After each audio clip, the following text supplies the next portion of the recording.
Welcome back to Hollywood 1960s. A 3-hour tour became a television legend. In 1964, Gilligan's Island stranded 7 strangers in paradise, and somehow turned disaster into one of the warmest comedies of the decade.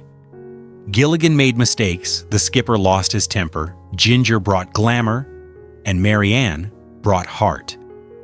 Decades later, the island still feels impossible to leave. Today, we're looking back at the cast of Gilligan's Island, then and now, and the stars who turned a simple shipwreck into classic TV history. Mrs. Lovey Howell, the elegant and pampered millionaire's wife, whose refinement somehow survived even on a deserted island, was portrayed by Natalie Schafer. She was born on November 5, 1900, in Red Bank, New Jersey, and was 64 when Gilligan's Island first sailed onto television in 1964. Lovey works because she brings old-world wealth into the most ridiculous situation imaginable, stranded far from civilization, yet still carrying herself as though dinner might be served in a grand hotel lobby at any moment. Schafer played her with graceful comic restraint, never making Lovey feel foolish just because she was privileged. Instead, she gave the character warmth, charm, and a surprisingly maternal softness beneath the jewelry, gowns, and polished manners. Her chemistry with Jim Backus as Thurston Howell III became one of the show's most reliable sources of humor, turning their marriage into a floating piece of high society trapped in tropical absurdity. Before Gilligan's Island, Schafer had already built a long career across stage, film, and television, but Lovey became the role that carried her into the memories of generations. She passed away in 1991 at the age of 90, and Mrs. Howell still feels timeless, a comic portrait of elegance, refusing to surrender, even when paradise becomes a prison. Professor Roy Hinckley, the calm and endlessly resourceful scientist better known simply as the Professor, was portrayed by Russell Johnson. He was born on November 10, 1924, in Ashley, Pennsylvania, and was 40 when Gilligan's Island premiered in 1964. The Professor became one of the show's most fascinating figures because he represented logic in a world built on chaos.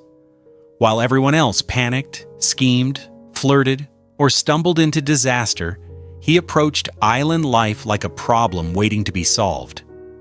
Johnson gave him a steady intelligence that never felt cold, turning the character into both a survival expert and the castaway's quiet moral center. Of course, the great running joke was that he could build radios, generators, and elaborate gadgets from coconuts and bamboo, yet somehow never repair the boat that could take them home. That contradiction became part of the charm, reminding viewers that Gilligan's Island was never really about escape. It was about the personalities trapped together. Before acting, Johnson served as a bombardier during World War II, and that real-life discipline seemed to echo in his composed screen presence. He passed away in 2014 at the age of 89, leaving the Professor as a symbol of classic television intelligence, patience, and the wonderfully impossible science of 1960s sitcom comedy. Jonas the Skipper Grumby, the loud, protective, and big-hearted captain of the SS Minnow, was portrayed by Hale Jr. He was born on March 8, 1921, in Los Angeles, California, and was 43 when Gilligan's Island premiered in 1964. The skipper works because he is both the island's authority figure and one of its most emotionally generous characters. He shouts, he blusters, and he loses patience with Gilligan almost constantly, but underneath that sailor's temper is a man who genuinely cares about everyone stranded with him. Hale played him with a warmth that made even his frustration feel affectionate rather than cruel. His chemistry with Bob Denver became one of the great comic engines of the series, part captain and first mate, part father and child, part vaudeville duo, lost in paradise. The skipper's physical comedy, booming voice, and signature captain's hat helped turn him into one of the most recognizable figures of 1960s television. Before and after Gilligan's Island, Hale built a steady career in film and television, often bringing the same natural good humor to every role. He passed away in 1990 at the age of 68, and The Skipper remains unforgettable, a classic sitcom captain whose greatest voyage was not across the sea, but into the memories of generations. The gorilla, one of the island's strange and unpredictable visitors, was brought to life by Janos Prohaska.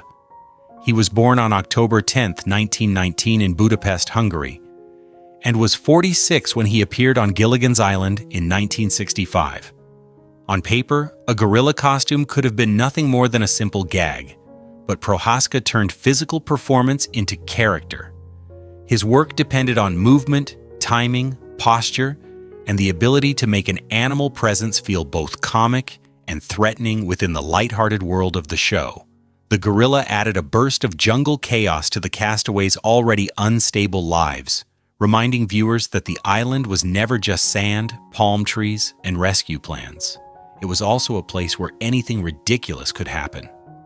Prohaska's gift was making creature roles expressive without relying on dialogue, using his body like an actor uses a voice. Beyond Gilligan's Island, he became known for creature and stunt performances across classic television, including appearances connected to science fiction and adventure shows of the era. Sadly, he died in a plane crash in 1974 at the age of 54. By 2026, his gorilla still represents a very specific kind of television magic: practical, physical, playful, and completely rooted in the imaginative spirit of 1960s entertainment. The Russian agent, a Cold War-flavored visitor whose presence brought espionage humor into the island's tropical chaos, was portrayed by Richard Kiel. He was born on September 13, 1939, in Detroit, Michigan, and was 27 when he appeared on Gilligan's Island in 1966. The character works because he arrives with the shadow of spy fiction around him. Yet the world of Gilligan's Island immediately softens that menace into comedy. Kiel's extraordinary height gave the role instant visual impact, making the Russian agent seem intimidating before the sitcom rhythm began pulling him into absurdity. That contrast became part of his screen power throughout his career. He could look threatening without needing to overplay the danger. On the island, his presence allowed the show to gently parody the fears and tensions of the 1960s while keeping everything safely within its playful tone. Kiel would later become world-famous as Jaws in the James Bond films, one of cinema's most memorable henchmen, using the same towering presence to create a character audiences feared and loved at once. He passed away in 2014 at the age of 74. By 2026, his Gilligan's Island appearance feels like an early glimpse of the physical charisma that would eventually make him an international pop culture figure. Thurston Howell III, the impossibly wealthy millionaire who treated a deserted island like an inconvenient extension of his estate, was portrayed by Jim Backus. He was born on February 25, 1913 in Cleveland, Ohio, and was 51 when Gilligan's Island premiered in 1964. Howell works because he is absurdly detached from reality, yet somehow never loses his comic dignity. Stranded with no servants, no banks, and no actual use for his fortune, he still behaves as though money remains the organizing principle of the universe. Backus played him with a polished upper-crust rhythm, turning every complaint, scheme, and affectionate exchange with Lovey into a miniature performance of privilege under pressure.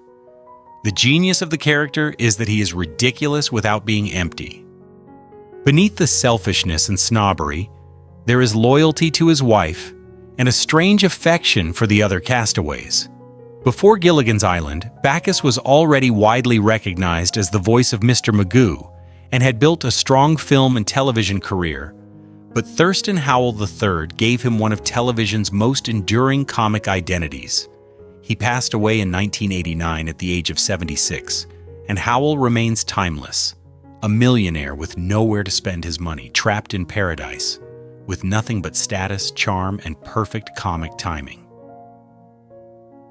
Norbert Wiley, the fast-talking con man whose arrival on the island brought a sharper edge of comedy to Gilligan's Island, was portrayed by Don Rickles. He was born on May 8, 1926, in Queens, New York, and was 40 when he appeared on the series in 1966. Wiley works because he introduces a different kind of chaos from the regular castaways.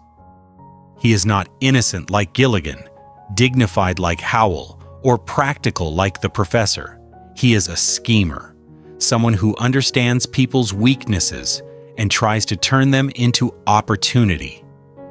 Rickles brought his unmistakable comic attack to the role, using speed, attitude, and verbal confidence to make Wiley feel dangerous in a funny way.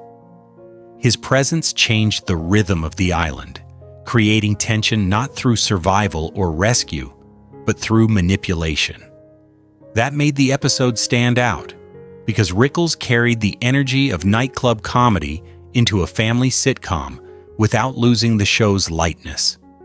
Beyond Gilligan's Island, he became one of the most legendary insult comedians in American entertainment, known as Mr. Warmth, for the strange affection hidden inside his sharpest lines. He passed away in 2017 at the age of 90, and Norbert Wiley remains a small but lively reminder of Rickles' unique gift, turning trouble into timing. Mary Ann Summers, the sweet Kansas farm girl whose warmth made her one of television's most beloved girl-next-door figures, was portrayed by Dawn Wells. She was born on October the 18th, 1938, in Reno, Nevada, and was 26 when Gilligan's Island first aired in 1964. Mary Ann works because she brings emotional honesty to a show filled with broad comic types. While Ginger represents Hollywood glamour, Mary Ann represents home, practicality, kindness, hard work, and the comforting idea that goodness can survive anywhere. Wells played her with natural charm, never making Mary Ann feel dull simply because she was wholesome. Instead, she gave the character wit, patience, and quiet resilience, helping the castaways feel like a community rather than just a collection of stranded personalities. Her gingham dress became iconic, but it was Wells' sincerity that made Mary Ann last. She could cook, garden, encourage, and still deliver comedy with perfect timing, becoming the emotional center for many fans. After Gilligan's Island, Wells remained active in television, theater, and public appearances, embracing the affection audiences had for the character. She passed away in 2020 at the age of 82. By 2026, Mary Ann still feels like comfort television itself, gentle, capable, and forever carrying a piece of home onto the island. King Kalawani, the island leader whose appearance brought ceremonial comedy and cultural misunderstanding into Gilligan's Island, was portrayed by Stanley Adams. He was born on April 7, 1915, in New York City, and was 52 when he appeared on the series in 1967. The character belongs to the show's broad adventure comedy tradition, where every visitor to the island seems to arrive with a new complication, a new misunderstanding, or a new false hope of rescue. Adams played King Kalawani with a strong comic presence, giving the role a mix of authority and absurdity that fit the show's exaggerated style. His performance worked because he understood the rhythm of classic television comedy. Take the situation seriously enough for the characters to panic, but keep the tone light enough for the audience to enjoy the ridiculousness. Like many guest roles on Gilligan's Island, King Kalawani added variety to the island's world, reminding viewers that the castaways were trapped in a place where strange encounters could happen at any time. Adams had a wide-ranging career across film and television, including memorable work on Star Trek and The Twilight Zone. He passed away in 1977 at the age of 62, leaving behind the legacy of a versatile character actor who could make even a brief guest appearance feel colorful. Dr. Boris Balankov, the eccentric scientist whose strange experiments brought a touch of madcap science fiction to Gilligan's Island, was portrayed by Vito Scotti. He was born on January 26, 1918, in San Francisco, California, and was 47 when he first appeared on the series in 1965. Balankov works because he feels like he wandered in from a different kind of show entirely. A mysterious, theatrical figure with hypnotic powers, unusual plans, and just enough menace to disturb the castaways without breaking the sitcom's playful world. Scotti gave him a wonderfully elastic performance, mixing charm, oddness, and comic villainy into a character who felt both suspicious and entertaining. His presence allowed Gilligan's Island to move beyond simple survival comedy and briefly become something stranger, almost like a parody of gothic science fiction. That flexibility was part of the series' appeal. The island could host millionaires, spies, surfers, scientists, and still remain unmistakably itself. Scotti was one of television's great character actors, appearing in countless comedies and dramas with a gift for accents, timing, and scene-stealing detail. He passed away in 1996 at the age of 78. By 2026, Dr. Balankov remains a memorable guest character, proof that even paradise can become a laboratory for beautifully absurd television chaos. The native character, part of Gilligan's Island's recurring adventure-style storylines involving visitors and island encounters, was portrayed by Eddie Little Sky. He was born on August 15, 1926, in Pine Ridge, South Dakota, and was 38 when he appeared on the series in 1965. His role reflects a kind of storytelling that was common on mid-century television, where island settings often leaned into broad comic misunderstandings and simplified adventure imagery. But Little Sky's presence matters because he brought lived identity and dignity into an industry that too often treated native characters as background figures or stereotypes. As a member of the Oglala Lakota people, he worked steadily in westerns and television at a time when opportunities for native performers were limited and often shaped by narrow expectations. Even within a light sitcom like Gilligan's Island, his appearance connects the show to a larger Hollywood history of representation, performance, and the gradual push toward more respectful portrayals. Little Sky built a career across many classic productions, often becoming part of the visual memory of American television and Western film. He passed away in 1997 at the age of 71. By 2026, his work is remembered not only as character acting, but as part of a broader legacy of native performers who helped open space within an imperfect industry. The Parrot, a playful island presence whose voice added confusion, mimicry, and comic surprise to Gilligan's Island, was performed by Mel Blanc. He was born on May 30th, 1908 in San Francisco, California, and was 56 when he provided the voice in 1964. A parrot might seem like a tiny detail in a show built around 7 stranded castaways, but in the hands of Blanc, even a bird could become a character. His genius was not only in creating voices, but in giving them rhythm, personality, and emotional shape. The parrot's mimicry fit perfectly into the world of Gilligan's Island, where misunderstandings were often the engine of comedy, and one repeated phrase could send everyone into panic. Blanc's contribution added a layer of cartoon energy to the sitcom, reminding viewers how closely 1960s television comedy often lived beside animation, vaudeville, and radio tradition. Long before and after this appearance, Blanc had already become one of the most important voice artists in entertainment history, bringing characters like Bugs Bunny, Daffy Duck, Porky Pig, and countless others to life. He passed away in 1989 at the age of 81. By 2026, the parrot remains a small credit within an enormous legacy, but it carries the unmistakable sound of a man who taught generations how animated voices could feel. alive. The headhunter, one of the island's more adventurous and exaggerated guest characters, was portrayed by Russ Grieve. He was born on November 5, 1923, and was 42 when he appeared on Gilligan's Island in 1965. Like many visitor roles on the series, the headhunter exists inside the show's broad comic universe, where danger is rarely allowed to stay frightening for very long.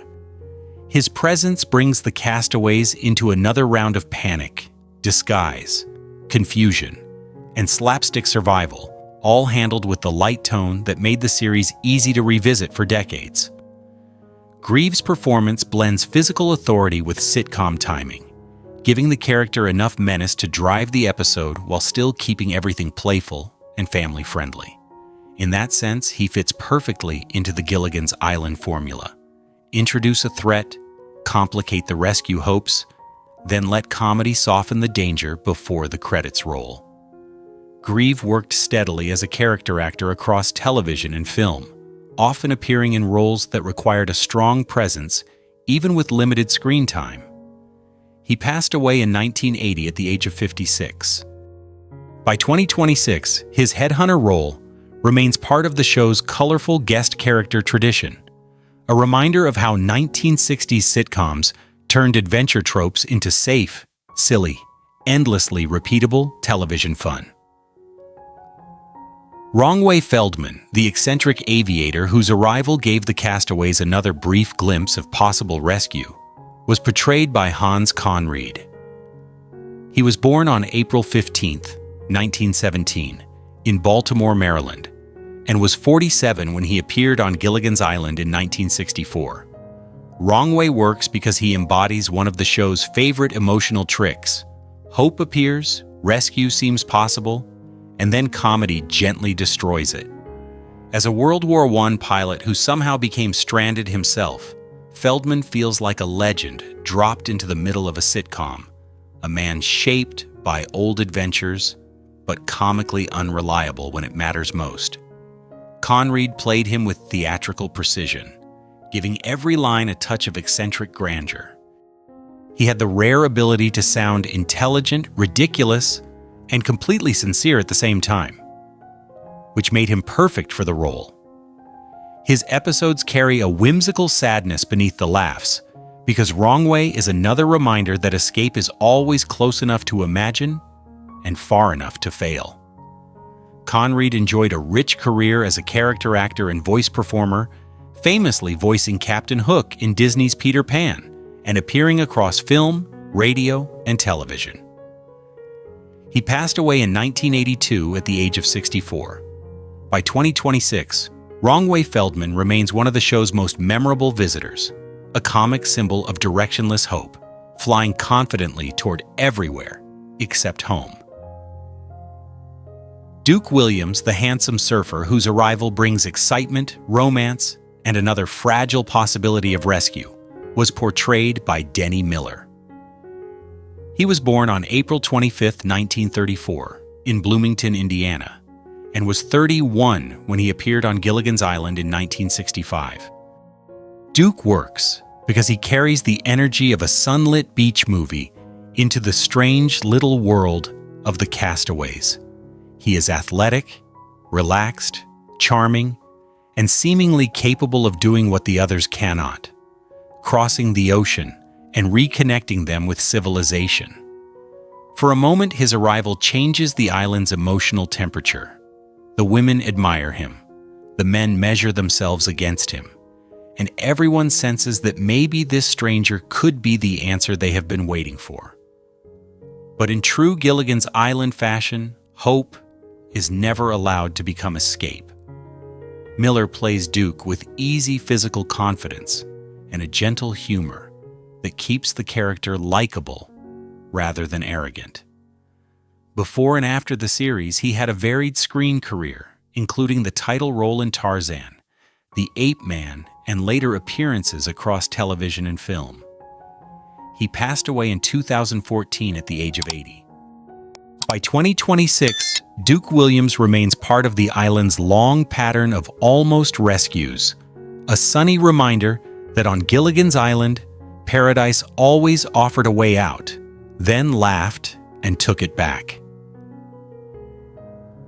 Gilligan, the innocent and endlessly accident-prone first mate whose mistakes kept the castaways trapped week after week, was portrayed by Bob Denver.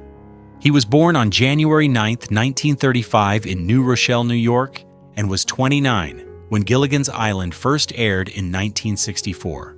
Gilligan works because he is not simply clumsy. He is pure-hearted in a way that makes his disasters strangely forgivable.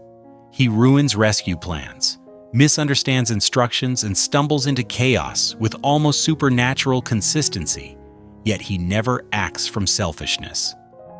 Denver played him with wide-eyed sincerity, turning the character into a gentle comic fool rather than a nuisance. His red shirt, white sailor hat, nervous expressions, and childlike voice became part of the visual language of 1960s television. What makes Gilligan last is that audiences can be frustrated with him and still love him at the same time, because beneath every mistake is loyalty. Before The Island, Denver had already found fame on The Many Loves of Dobie Gillis, but Gilligan became the role that defined his legacy. He passed away in 2005 at the age of 70, and Gilligan remains frozen in pop culture as the eternal first mate, forever ruining the escape, forever apologizing, and forever making audiences smile. Ginger Grant, the glamorous movie star whose Hollywood elegance somehow followed her all the way to a deserted island, was portrayed by Tina Louise. She was born on February 11, 1934, in New York City, and was 30 when Gilligan's Island premiered in 1964. Ginger works because she carries the fantasy of old Hollywood into the most unlikely setting possible. Surrounded by huts, jungle paths, and failed rescue attempts, she still moves like a woman expecting a spotlight to find her. Louise played Ginger with sophistication and softness, making her more than just the show's glamorous figure. She could be flirtatious, theatrical, and self-aware, but she also brought kindness and emotional intelligence to the group. Ginger often used performance itself as a survival tool, slipping into roles, accents, and dramatic poses whenever the castaways needed a plan. That made her a clever symbol of Hollywood illusion inside a sitcom about being trapped far from civilization. After the series, Louise continued working in film and television while gradually distancing herself from the role that had made her famous. By 2026, she is 92 and remains the last surviving original cast member of Gilligan's Island. Ginger Grant still glows with vintage television glamour, a reminder of a time when even shipwrecked stars never lost their sense of style. And that's the story of Gilligan's Island. Then and now, a simple 3-hour tour that became a lifetime of television nostalgia. Some of these stars became comedy legends. Some left us with unforgettable memories. And one island somehow kept generations laughing long after the SS Minnow first washed ashore. Which cast member surprised you the most? Share your thoughts in the comments. And if you enjoyed this trip back to classic Hollywood television, don't forget to like, subscribe, and join us again on Hollywood 1960s.